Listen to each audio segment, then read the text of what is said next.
Good evening সবাইকে। আজ হলো 28 আগস্ট শুক্রবার। আজকের সন্ধ্যার বিশেষ বিশেষ খবর হলো চুরাইবাড়িতে কন্টেইনার লরি থেকে কফ সিরাপ উদ্ধার, আটক 3। মাদক কারবারের বিরুদ্ধে ধারাবাহিক অভিযানে ফের বড়সড় সাফল্য পেল শ্রীভূমি পুলিশ। আসাম ত্রিপুরা সীমান্তের গুরুত্বপূর্ণ চুরাইবাড়ি ওয়াচপোস্টে পুলিশের মাদক বিরোধী অভিযানে একটি কন্টেইনার লরি থেকে উদ্ধার হলো বিপুল পরিমাণ কোডিন ফসফেটযুক্ত কফ সিরাপ। ঘটনায় 1200 বোতল কফ সিরাপ বাজেয়াপ্ত করার পাশাপাশি মাদক পাচারের অভিযোগে 3 জনকে আটক করেছে বাজারিছড়া থানার পুলিশ।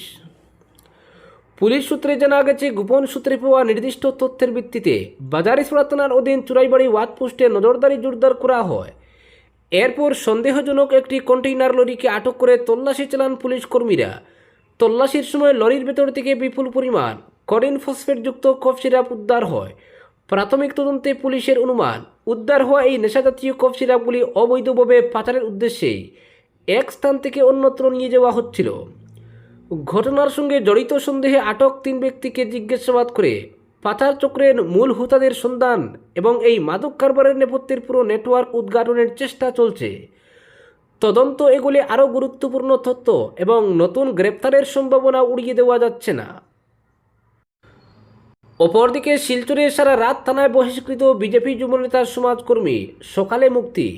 শিলচরের বহিষ্কৃত বিজেপি যুবনেতা তথা সমাজকর্মী প্রসেনজিৎ দেবকে সারা রাত সদর থানায় আটকে রাখার অভিযোগ উঠেছে। আজ সকালে তাকে পুলিশ মুক্তি দেয়। পরিবারের অভিযোগ, বৃহস্পতিবার দুপুরে থানায় পৌঁছানোর পর দীর্ঘ সময় তাকে থানায় বসিয়ে রাখা হয় এবং পরিবারের সদস্যদের সঙ্গে দেখা করারও সুযোগ দেওয়া হয়নি। পরিবার সূত্রে জানা গেছে, 26 আগস্ট শিলচর সদর থানার এক পুলিশ কর্মকর্তা মোবাইল ফোনে প্রসেনজিৎ দেবকে থানায় আসতে বলেন। সেই নির্দেশ অনুযায়ী 27 আগস্ট দুপুরের দিকে তিনি সদর থানায় পৌঁছান। এরপর দীর্ঘ সময় পেরিয়ে গেলেও তাকে থানা থেকে বের হতে দেওয়া হয়নি বলে অভিযোগ পরিবারের। প্রসেনজিৎ দেবের মা অভিযোগ করে বলেন, বুধবার ফোন পাওয়ার পর বৃহস্পতিবার দুপুরে ছেলে থানায় যান, কিন্তু সারা রাত থানায় থাকার পরও পরিবারের সদস্যদের সঙ্গে তাকে দেখা করতে দেওয়া হয়নি। আজ সকালে তাকে থানা থেকে ছেড়ে দেওয়া হয়। উল্লেখ্য, কয়েক মাস আগে শৃঙ্খলাভঙ্গের অভিযোগে বিজেপি থেকে বহিষ্কৃত হন প্রসেনজিৎ দেব। এর আগে তিনি দলের সোশ্যাল মিডিয়া সেলের সঙ্গে যুক্ত ছিলেন। বহিষ্কারের পর সামাজিক যোগাযোগ মাধ্যমে তিনি বেশ সক্রিয় ছিলেন। বিভিন্ন পোস্টে শাসক দলের নানা বিষয় ছাড়াও সমাজের বিভিন্ন জ্বলন্ত সমস্যা ও জনস্বার্থের বিষয় তুলে ধরতেন তিনি। এদিকে ঠিক কী কারণে তাকে থানায় ডেকে দীর্ঘ সময় জিজ্ঞাসাবাদ করা হয়েছে তা নিয়ে এখনও স্পষ্ট কোনো তথ্য সামনে আসেনি। তবে পুলিশ সূত্রে জানা গেছে, একটি আর্থিক লেনদেন সংক্রান্ত বিষয় জিজ্ঞাসাবাদের জন্য তাকে থানায় রাখা হয়েছিল। ঘটনা নিয়ে পুলিশ প্রশাসনের পক্ষ থেকে এখনও কোনো আনুষ্ঠানিক বক্তব্য প্রকাশ্যে আসেনি। অপরদিকে সিংলা সেতু পরিদর্শনে পূর্ত বিভাগের আধিকারিকরা। সংবাদ মাধ্যমের খবর প্রকাশের পর অবশেষে নড়ে চড়ে বসল পূর্ত বিভাগ। ওভারলোড লরির দাপুটে মাগুরাঘাটে সিংলা নদীর উপর নির্মিত গুরুত্বপূর্ণ সেতুতে ফাটল এবং এর জেরে প্রায় 20টি গ্রামের যোগাযোগ ব্যবস্থা বিচ্ছিন্ন হওয়ার আশঙ্কার খবর প্রকাশ্যে আসতেই সেতুটি সরেজমিনে পরিদর্শনে যান পূর্ত বিভাগের আধিকারিকরা। এদিন রামকৃষ্ণনগর ও পাতারকান্দি পূর্ত সংমণ্ডলের এক্সিকিউটিভ ইঞ্জিনিয়ার সহ আধিকারিক ও কর্মীরা সিংলা নদীর উপর নির্মিত সেতুটির বিভিন্ন অংশ ঘুরে দেখেন। তারা সেতুর ফাটল, সংযোগস্থল ও সামগ্রিক কাঠামোর বর্তমান অবস্থা খতিয়ে দেখার পাশাপাশি ভারী যানবাহন চলাচলের ফলে সেতুর উপর অতিরিক্ত চাপ পড়ছে কিনা তাও পর্যবেক্ষণ করেন। সেতুর পাশাপাশি সদ্য নির্মিত প্রধানমন্ত্রী গ্রামীণ সড়কগুলির অবস্থাও পরিদর্শন করেন তারা। স্থানীয় বাসিন্দাদের অভিযোগ, অতিরিক্ত ভারবাহী লরির নিয়মিত যাতায়াতের কারণে নতুন নির্মিত রাস্তার বিভিন্ন অংশে ইতিমধ্যেই বড় বড় গর্ত তৈরি হয়েছে। কোথাও কোথাও পিচ ও নির্মাণ সামগ্রী উঠে গিয়ে রাস্তার বেহাল দশা হয়েছে।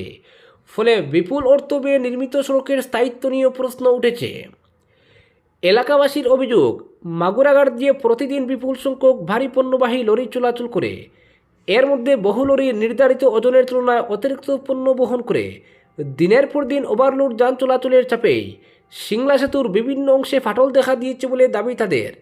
এই সেতুটি মাগুরাছড়া, পশ্চিম পাটাখাউড়ি, শিমশিমপুর সহ আশপাশের প্রায় 20টি গ্রামের মানুষের যোগাযোগের অন্যতম প্রধান মাধ্যম।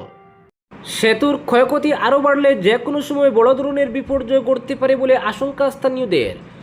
যান চলাচল বন্ধ হলে ছাত্রছাত্রীদের স্কুল কলেজে যাতায়াত, রোগীদের চিকিৎসা কেন্দ্র পৌঁছানো, কৃষিপণ্য পরিবহন এবং নিত্য প্রয়োজনীয় সামগ্রী আনা নেওয়ায় চরম সমস্যা দেখা দিতে পারে। এদিকে বিষয়টি গুরুত্ব সহকারে নজরে এসেছে রামকৃষ্ণনগরের বিধায়ক বিজয় মালাকারেরও। বর্তমানে বহির্রাজ্যে থাকা বিধায়ক বিষয়টি জানতে পেরে তার প্রতিনিধি হিসেবে চেরাগী জেলা পরিষদ সদস্য তথা আইনজীবী পঙ্কজ রায় শর্মাকে প্রশাসন ও পূর্ত বিভাগের সঙ্গে যোগাযোগের নির্দেশ দেন বলে জানা গেছে। অতিরিক্ত ভারবাহী যান চলাচল নিয়ন্ত্রণ এবং প্রয়োজনীয়তা বন্ধ করার জন্য দ্রুত পদক্ষেপের উপর জোর দেওয়া হয়। পূর্ত বিভাগের এই সরেজমিন পরিদর্শনকে ইতিবাচক পদক্ষেপ হিসেবে দেখছেন স্থানীয়রা। তবে তাদের দাবি, শুধু পরিদর্শনে এই বিষয়টি সীমাবদ্ধ না রেখে দ্রুত সেতুর ফাটল পরীক্ষা করে কাঠামোগত নিরাপত্তা নিশ্চিত করতে হবে। প্রয়োজনে বিশেষজ্ঞদের দিয়ে সেতুর সক্ষমতা পরীক্ষা করার দাবি উঠেছে। একই সঙ্গে নির্ধারিত ওজনের চেয়ে বেশি পণ্য বহনকারী লরির চলাচল অবিলম্বে বন্ধ এবং নিয়ম ভঙ্গকারী যানবাহনের বিরুদ্ধে নিয়মিত অভিযান ও কঠোর আইনানুগ ব্যবস্থা গ্রহণের দাবি জানিয়েছেন এলাকাবাসী। তাদের বক্তব্য, ওভারলোড যান চলাচল বন্ধ না হলে সেতু সংস্কারের পর সমস্যার স্থায়ী সমাধান হবে না। এখন দেখার বিষয়ে পূর্ত বিভাগের পরিদর্শনের পর সিংলা সেতুর ফাটল মেরামত, সংযোগকারী সড়ক সংস্কার এবং ওভারলোড লরির দৌরাত্ম্য নিয়ন্ত্রণে প্রশাসন কত দ্রুত কার্যকর পদক্ষেপ গ্রহণ করে। বড় ধরনের বিপর্যয়ের আগেই সেতুটিকে নিরাপদ করার দাবিতে প্রশাসনের দিকে তাকিয়ে রয়েছেন মাগুরাঘাট ও সংলগ্ন প্রায় 20টি গ্রামের বাসিন্দারা।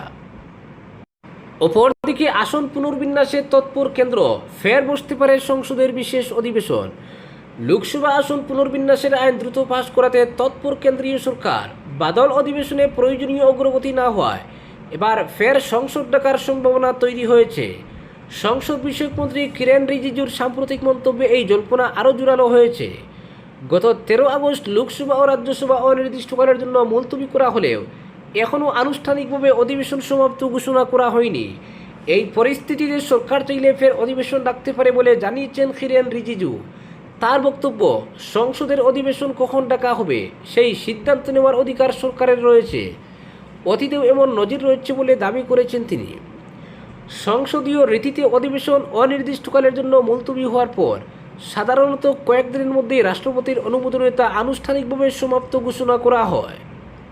কিন্তু এবার সেই প্রক্রিয়ায় অস্বাভাবিক দেরি হয়েছে। ফলে কেন্দ্রের পরবর্তী পদক্ষেপ নিয়ে রাজনৈতিক মহলে জল্পনা শুরু হয়েছে। এর মধ্যেই আসন পুনর্বিন্যাসের বিষয়টি সামনে এসেছে। 2029 সালের লোকসভা নির্বাচনের আগে নতুন করে আসন পুনর্বিন্যাস কার্যকর করতে হলে তার আগে প্রয়োজনীয় আইন পাশ করতে হবে। আইন কার্যকর হওয়ার পর গঠন করতে হবে আসন পুনর্বিন্যাস কমিশন। সেই কমিশন দেশের বিভিন্ন প্রান্তে গিয়ে জনসংখ্যা ও অন্যান্য নির্ধারিত মানদণ্ডের ভিত্তিতে লোকসভা কেন্দ্রগুলির সীমানা নতুন করে নির্ধারণ করবে। গোটা প্রক্রিয়াটি দীর্ঘ সময় সাপেক্ষ হওয়ায় দ্রুত আইন পাশ করানোর প্রয়োজন রয়েছে বলে মনে করছে কেন্দ্র। চলতি বছরের বাজেট অধিবেশনেও বিষয়টি নিয়ে আলোচনা হলেও সরকার প্রয়োজনীয় সমর্থন নিশ্চিত করতে পারেনি বলে বিরোধীদের দাবি। পরে বাদল অধিবেশনে একাধিক ইস্যুতে সংসদে অচলাবস্থা তৈরি হয়। ফলে আসন পুনর্বিন্যাস সংক্রান্ত গুরুত্বপূর্ণ প্রস্তাব এগিয়ে নিয়ে যাওয়া সম্ভব হয়নি। এখন অধিবেশন আনুষ্ঠানিকভাবে শেষ না হওয়ায় বিশেষ অধিবেশন ডাকার সম্ভাবনা নিয়ে নতুন করে আলোচনা শুরু হয়েছে। বিরোধী দলগুলিও বিষয়টি নিয়ে কেন্দ্রের উদ্দেশ্য নিয়ে প্রশ্ন তুলেছে। তবে সরকার আদৌ বিশেষ অধিবেশন ডাকবে কিনা সে বিষয়ে সরাসরি কোনো ঘোষণা করেননি রিজিজু। সাংবাদিকদের প্রশ্নের জবাবে তিনি শুধু জানিয়েছেন, সংসদ এখনও আনুষ্ঠানিকভাবে সমাপ্ত হয়নি এবং প্রয়োজন হলে সরকার যে কোনো সময় অধিবেশন ফের ডাকতে পারে। রিজিজুর এই মন্তব্যের পরেই প্রশ্ন উঠছে, আসন পুনর্বিন্যাসের আইন পাশ করাতে কি শীঘ্রই বিশেষ অধিবেশনের পথে হাঁটতে চলেছে কেন্দ্র?